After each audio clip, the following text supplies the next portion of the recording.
So while we wait for depressurization to begin, let's talk a little bit about the IROSAs.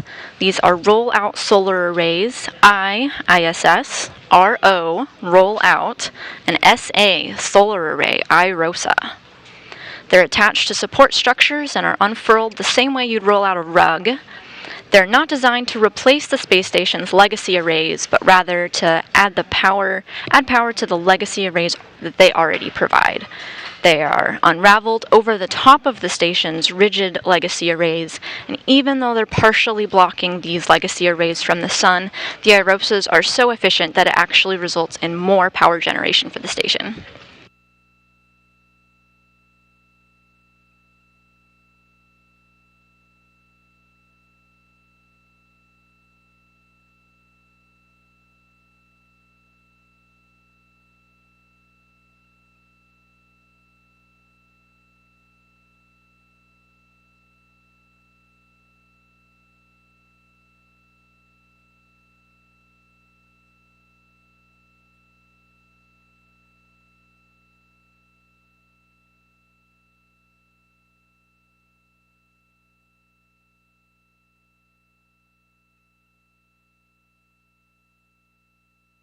So the space station has 8 power channels. I'm going to list them for you here. They're 1A, 1B, 2A, 2B, 3A, 3B, and 4A and 4B.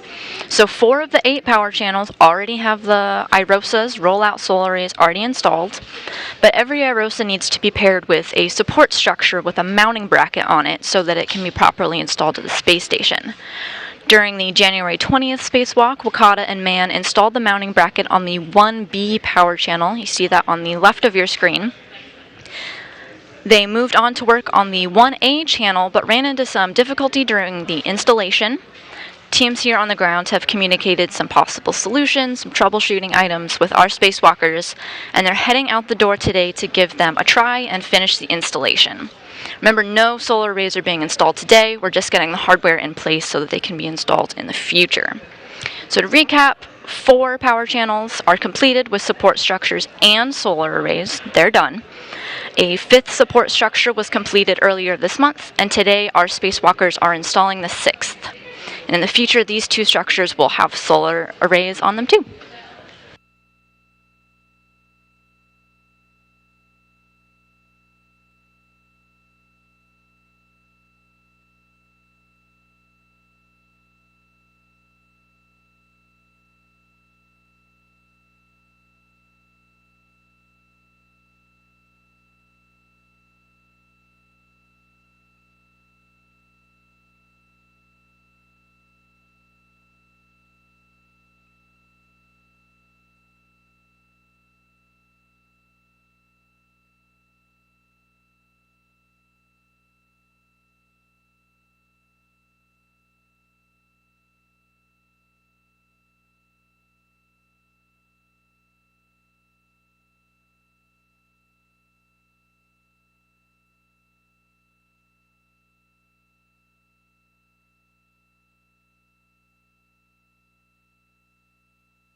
And NASA astronaut Josh Cassada in the red flannel shirt has just exited the crew lock, having situated our spacewalkers today, and has moved back over to the equipment lock.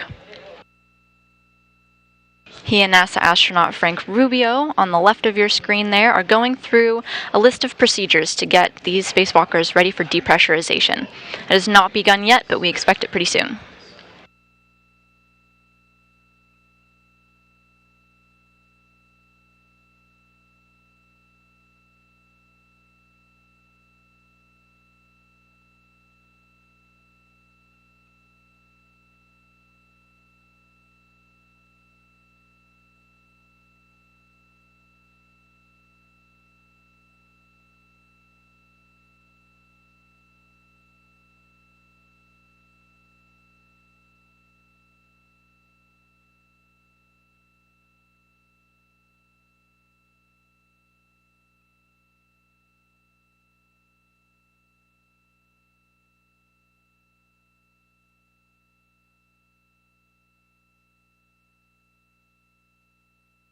You're not hearing anything right now, and that's pretty normal.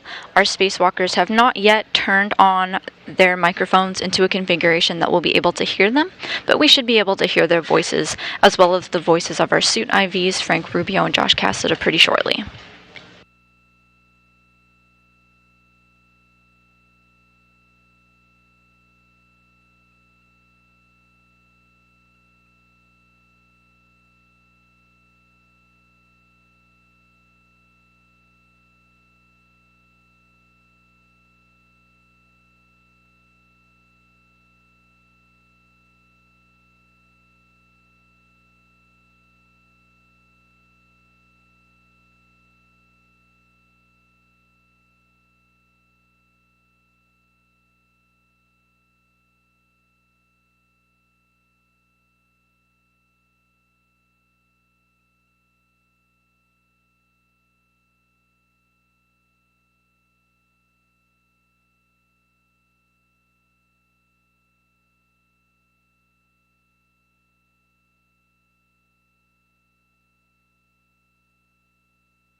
And the hatch is now closed. Our spacewalkers are on the other side of the door with that window there.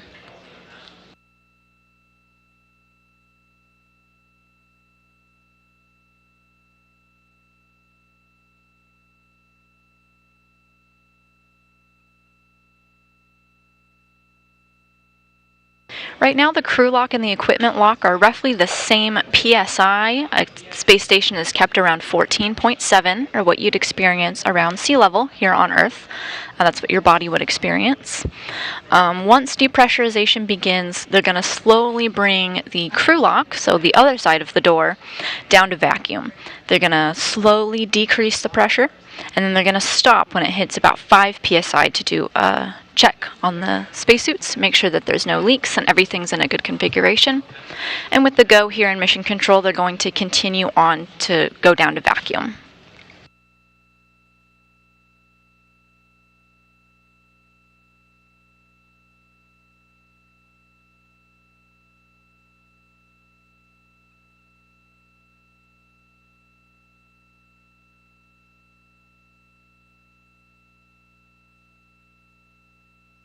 Houston, station on 1 for EMU pre-breathe, step 76 and 77 are complete.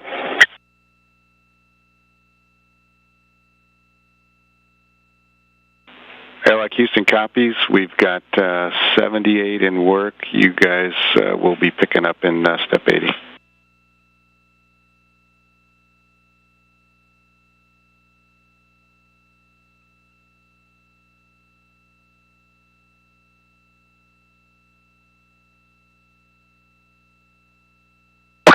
And Drew, if you guys can also take 79 and 80.1 and just let us know when the crew is hot mic'd. Yeah, we got that in work as well, and so in short order, crew will be hot mic'd.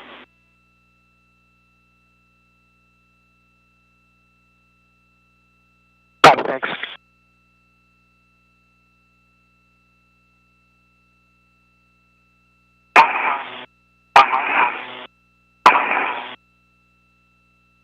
Okay, thank you.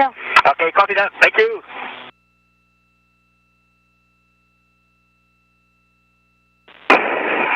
And crew lock Houston, you are hot mic.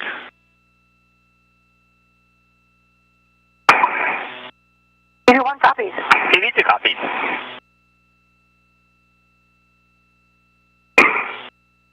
And we just heard the voices of our spacewalkers today for the first time. NASA astronaut Nicole Mann, our EV1, as she just referred to herself, and EV2 Koichi Wakata.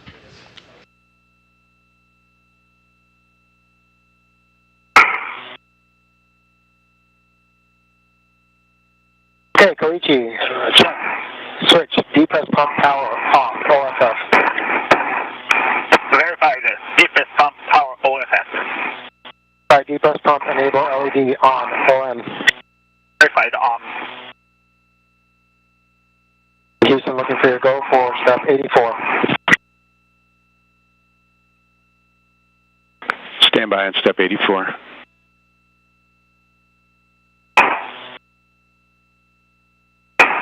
Copy, stand by.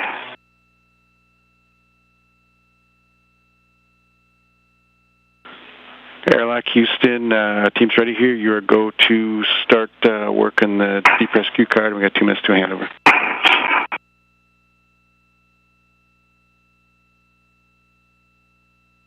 Okay, copy, go, and understand 3 minutes to handover. Thanks, Drew.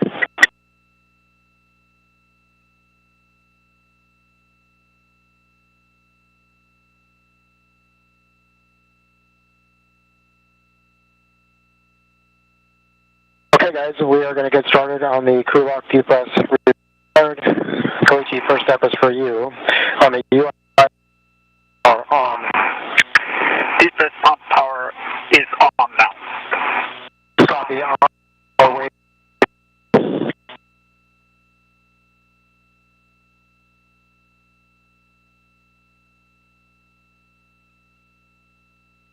Koichi, hold open. EV, expect to Hey, depress pump manual ISO valve open. And for both of you, pursue pressure gauge and that it remains below 5.5. 81 copy.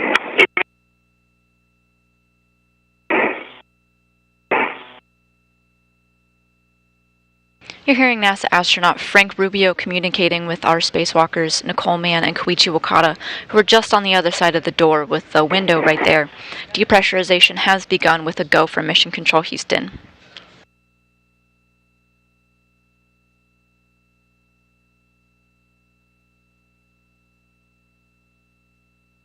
All right, guys, we are depressing down to 5.0. When we hit 6.0, you can both expect an alert tone.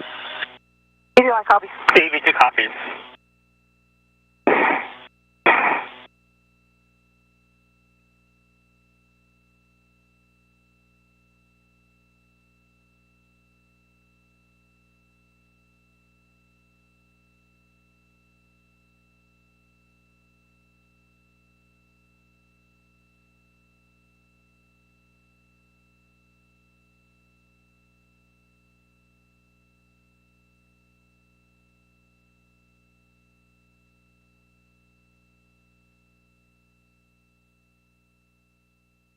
So as depressurization is underway aboard the International Space Station, we're in a brief handover of our communication satellites.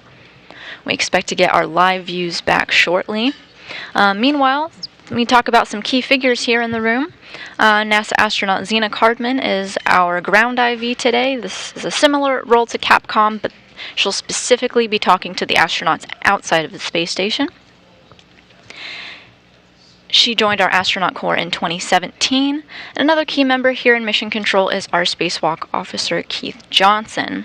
He knows the ins and outs of the spacewalk, all of the steps that the crew needs to complete, and he consults with his team throughout the spacewalk and any real-time decisions that need to be made.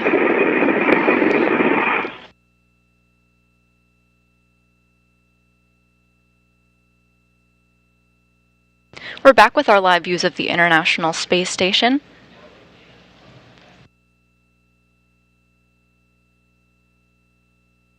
The crew lock is just above 10 psi, making its way down to 5.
This depressurization process can take some time.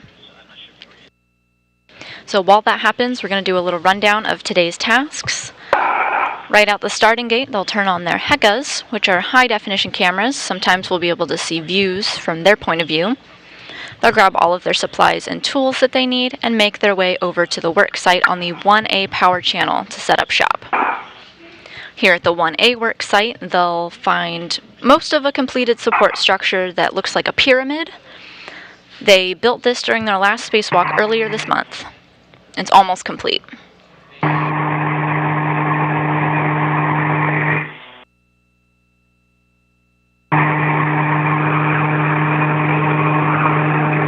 The sounds that you're hearing now from your screen is normal and is part of the depressurization process. That just means everything's underway.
Once our spacewalkers are at their 1A power channel work site today, they'll be at this support structure that they've built during their last spacewalk.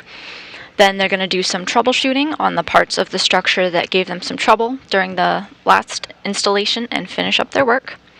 Then we'll move on to some other tasks to help our spacewalkers in the future.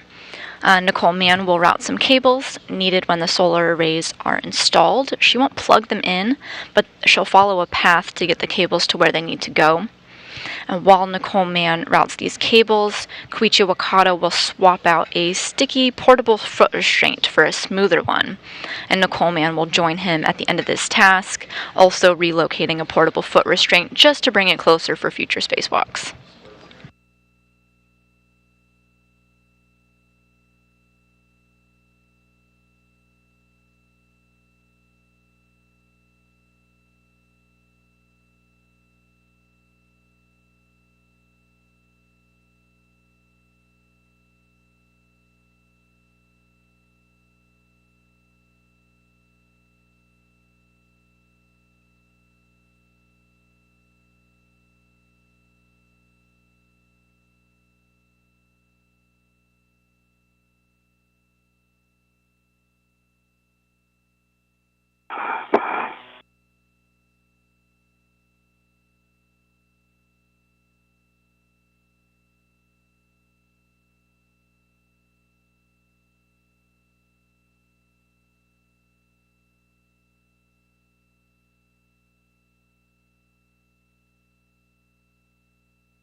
The pressure in the suit lock has reached 6 psi, slowly going down to 5, at which point they'll do a leak check on the spacesuits and then proceed down to vacuum.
All right, guys, we're coming up on 5 psi. Koichi, the next section will be for you. Okay.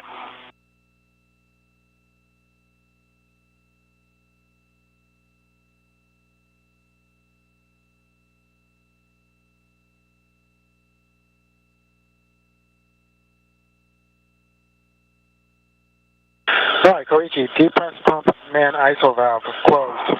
You can both expect an alert on. Okay, deepest pump manual ISO valve closed. Okay, next you're both going to be performing a leak check.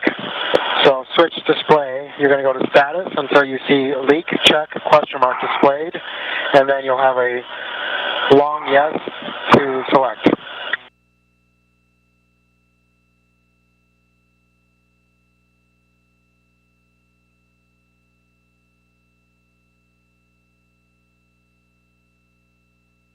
EV2's in the leak check. Correction, EV1. EV2's in leak check.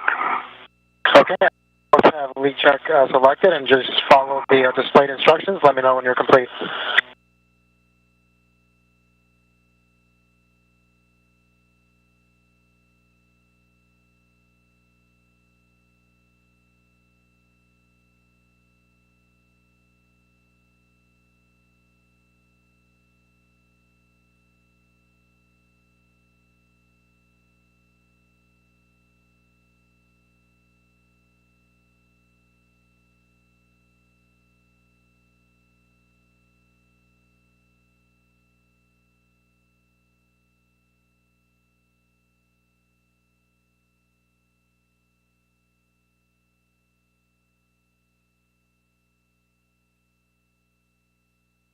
EV2 leak check complete.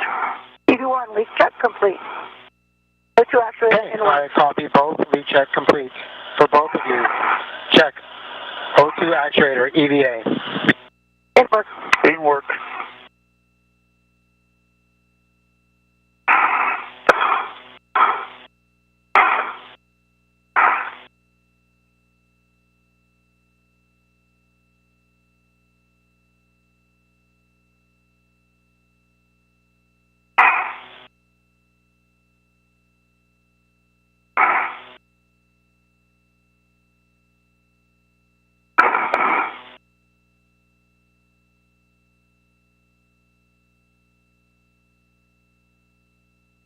EV1 O2 actuator EVA. Copy 2. EV2 O2 actuator in EVA. Copy, Koichi. Koichi, depress pump man ISO valve open. You can both expect an alert tone. Depress pump manual ISO valve open. Okay, and I will open the emergency MPEF.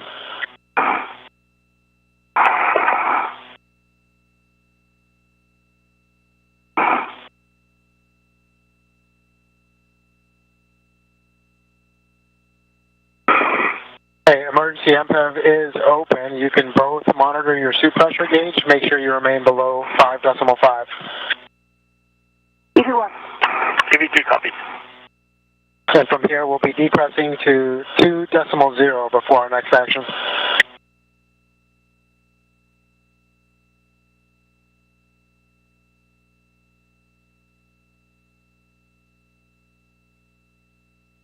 So the crew lock, which is just behind the door with the window there, started out at 14.7 psi, same as the rest of the International Space Station. It has gone down to 5 psi, where we went through a expected pause in the depressurization to check for leaks. Seeing none, we've continued on with the depressurization, and the psi sits at about 4, going down to vacuum.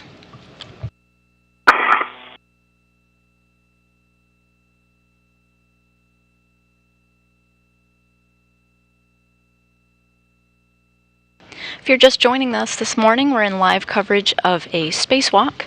They have not made it out the door yet, but are expected to soon. What you're seeing on your screen now is not actually our spacewalkers. These are NASA astronauts Frank Rubio on the right and Josh Cassada on the left, looking into the window there.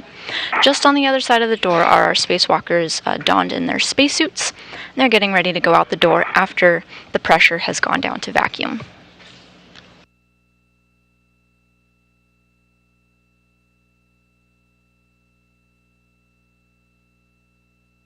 The spacewalk has not officially started yet, but after it does, and our spacewalkers have gone out of the hatch, they plan to make their way over to the 1A work site, where they're going to finish up construction of a support structure that will one day house a IROSA, or ISS Roll-Out Solar Array.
Okay, guys, we're coming up on 2 psi. Koichi, the next action will be for you. Copy.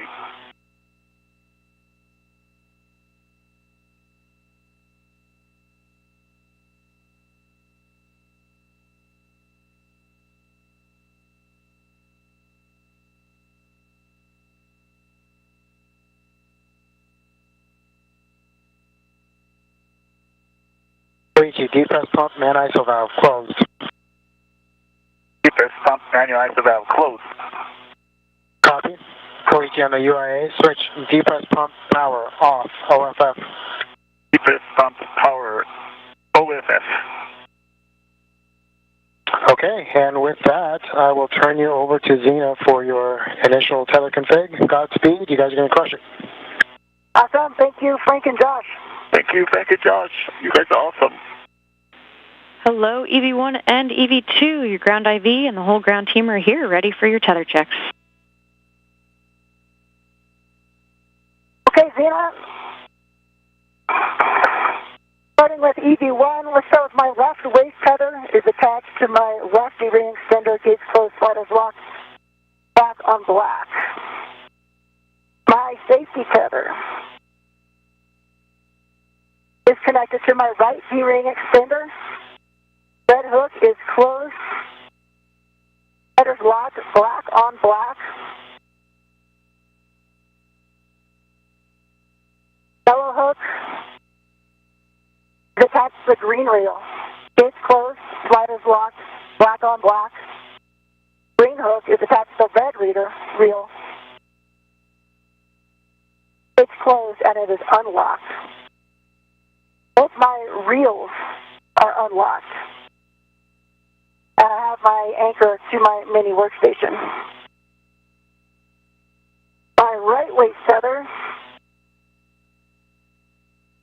is connected to my right D-ring extender. Gates closed, sliders locked, black on black. And Koichi, do you have eyes on your anchor hook to my waist tether? Yes, my anchor hook is attached to your right waist tether of both hooks. Gate closed, hook locked, black on black.